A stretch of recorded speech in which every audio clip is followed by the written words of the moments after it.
Today, pressure is building for Georgia lawmakers as they race against time to clear bills in one chamber and move forward. A lot of key issues on the table here, so the stakes are high as the deadline looms. Ariana Manise is live at the state capitol with the latest. Good morning, Ariana.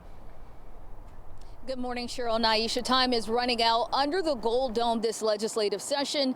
Crossover Day marks a very important deadline for state lawmakers. Now, so far, we've seen lawmakers move bills through, but you do have some other legislation that is still pending final approval in either chamber. Now, one of the bills that we've seen move through the Senate so far this legislature is tort reform. It's a major priority this legislative session for Governor Brian Kemp. It aims to limit liability lawsuits, a move supporters say will attract more businesses to the state of Georgia, but critics argue it could make it harder for victims to seek justice. Another bill heading to the Senate, a measure to change how school zone speed cameras are used.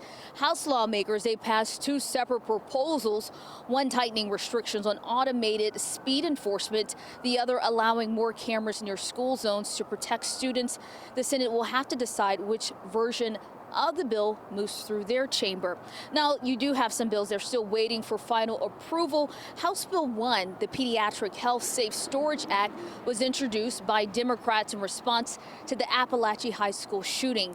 The bill would require gun owners to store firearms away from children securely. Now, because Republicans control the House, it is a possibility this measure won't come up for a vote, as it is a bill that was introduced by a House Democrat. Another big issue we're following is affordable housing. Senator John Estevez, he introduced two bills to tackle Georgia's housing crisis. You have Senate Bill 313. It will require private equity firms and hedge funds to register their rental properties, giving local governments more power to hold them accountable for driving up their prices. And also Senate Bill 315, which aims to make it easier for homeowners to understand the cost that they're paying. Estevez says Wall Street and foreign companies are buying up personal family homes, making it harder for Georgians to find affordable housing. Take a listen. These companies, what they're doing is they're not selling homes. They're buying our homes cash, and then they're turning around and renting it for above market rate. And not only that, they're not keeping their property up to code enforcement. Now, today we expect lawmakers to rush through a fury of bills, moving the bills out of one chamber and moving it over to another. Now, if the bills do not have a vote by today, they stand to die this legislative session, and they'll have to try again the next one.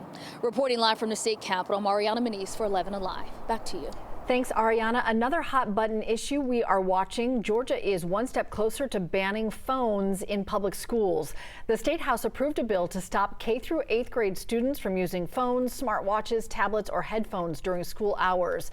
There would be exceptions for students with disabilities or medical needs. Schools could provide phone pouches that only staff could unlock or designated storage areas for devices. If passed, the law would take effect July of 2026.